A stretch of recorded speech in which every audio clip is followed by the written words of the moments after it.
Story 2, Gib Takes a Space Test. Gib Bromfield was 9, and the thing he wanted to do most was to make a flight into space. A colony on the Moon had already been started for scientific research, and a huge man-made space platform circled the Earth once every 24 hours. "I want to go back to the Moon with you, Father," Gib would plead every time Mr. Bromfield came home on a furlough. "I'm afraid you're still a little young, Gib," his father would reply. "Some day you will be able to go out into space with me, but not yet." Mr. Bromfield was a construction engineer, and he was helping to build a big spaceport on the Moon. He came home to see his family every 6 months. Each time he returned, Gib couldn't wait to meet him at the front door of their prefabricated home. Gib would shake hands with him like a man and take his bags from him. Then he would step back and admire the tall, handsome man in the glossy black boots and gray uniform of the Space Service. By this time, Mother usually came running up, followed by Sandra, Gib's little sister. On Mr. Bromfield's latest visit, Gib waited until the usual family talk had subsided before he started asking his father about his recent adventures. After Father had brought him up to date, Gib asked the same question he always asked. "Father, may I go back with you this time for a short visit, just a short one?" Mr. Bromfield smiled and rumpled Gib's blond hair.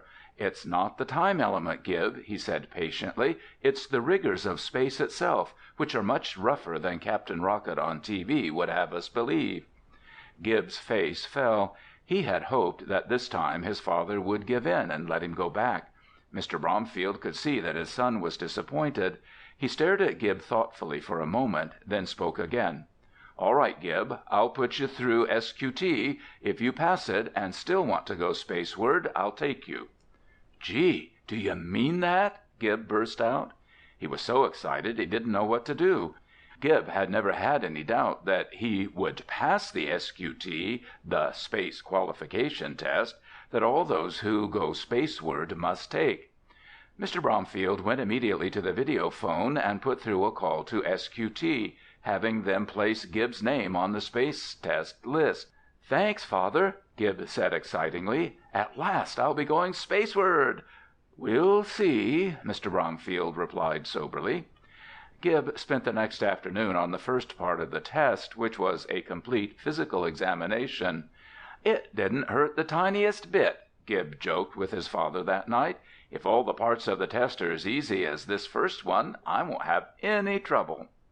Mr. Bromfield did not say anything, but he smiled to himself as though he knew something that Gib did not know. Gib and his father took the elevated expressway to the SQT Center early the next morning in their atom-powered Johnson Superjet. The final portions of Gib's test would be covered today.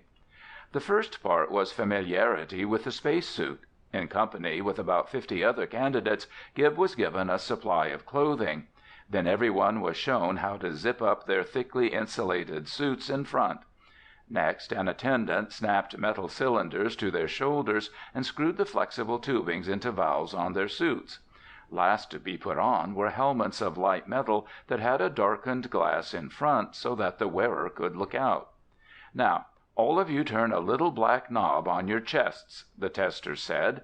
His voice sounded muffled to Gib because of the helmet he wore. Gib turned his knob and felt his suit blowing up like a balloon as air flowed in from the oxygen tanks. "This is how you would be dressed for a walk on the Moon," the tester told them. "Now, I want all of you to walk into the next room." As Gib went into the room with the others, he was thinking how easy the test had been up until now. And what fun it was taking the very tests that Captain Rocket himself must have taken at one time. He thought his father was surely mistaken for having doubted his ability to pass the SQT.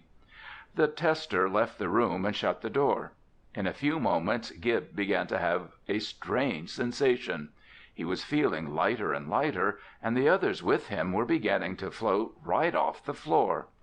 Gib struggled frantically as he felt himself go off balance. Each movement he made, however, shot him off at swift, crazy angles. He felt himself sweating with fear, and for the first time he was believing that maybe the SQT wasn't going to be so easy after all. It seemed as if he had the strength of a Samson, but it was a strength he could not control. A simple kick sent him hurtling across the room toward the wall. He tried to brake himself, but nothing he did would stop him. He crashed headlong into the wall.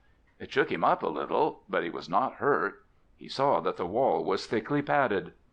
After about 15 minutes of helplessness, Gib felt himself getting heavier again and saw his companions drop to the floor in normal position.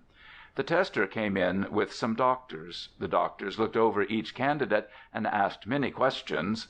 Gib was still dazed and wasn't sure of the answers he gave. When the doctors were through, the tester explained what had happened. This room was degravitized, which means the Earth's gravity in here was cut off by mechanical means. It's the same condition you will find in a spaceship when the gravity plates are turned off. From the looks of some of you, this experience was something of a shock. But the final test will be even rougher. Anybody who wants to drop out now may do so. Gib saw that about a third of the candidates had had enough. Gib was still giddy himself and started to join them. He was disappointed in the harshness of zero gravity. It had always looked so simple to him, the way that Captain Rocket swam about in his rocket flyer. Gib did not want his father to think him a quitter, though, and decided to stick out the test to the end. When his turn came, he was led into a huge room by himself and up to a queer-looking machine. It resembled one of the thrill rides at a carnival, the one that whirls you round and round like a ball on the end of a string. Gib entered a tiny cabin at the end of the large swinging arm and sat down in a thick foam rubber reclining chair. As he was strapped down, the tester said to him, "This is called the centrifuge, son, and it simulates the blast-off from Earth in a rocket ship. You appear to be a little young to be taking it, so if you've had enough, just yank that lever in front of you and we'll stop the machine." I will," Gib replied, getting scared already. He got more scared as all sorts of instruments were strapped to him. The tester explained that these were to record his reactions. As the door was closed on him, Gib had a trapped feeling. Then he composed himself and waited for the worst, telling himself that a spaceman must be brave. Presently he felt the cabin begin to move, slowly at first. This much was fun, Gib thought, just like the carnival ride. As the cabin picked up speed, it was even more thrilling. But then, as the speed increased still more, Gib began to lose his enjoyment. Faster and faster he went, and Gib was crushed deeply into the chair cushion. He felt his cheeks draw back from his teeth, the corners of his eyes making him squint. There was heavy pressure on his chest, as if an elephant were standing on him. His breath hung in his throat, and he saw strange colors and darting forms before his eyes.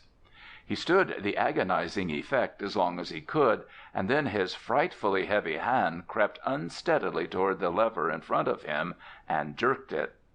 The cabin began losing speed and finally stopped. Gib saw a blurred image open the door and offer his hand.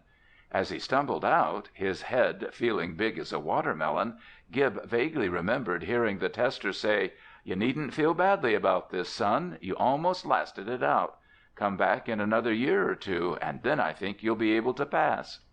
Gib still wasn't quite himself as he met his father in the waiting room. He was quivering all over, and his dad wouldn't quite come into focus. "I flunked the test, Father," Gib told him. "It sounds to me as if you're glad you did," Mr. Bromfield replied with a chuckle. "I was afraid it might be too rough for you, son, but I knew there was no other way to show you that space travel isn't as easy as the comic books make out." "I'll try again next year," Gib said, "or the year after that, anyway. That's what the tester told me." "I'm sure you'll be ready then," Mr. Bromfield replied. "Now, what do you say we go home? Captain Rocket is almost due on TV." End of Story 2.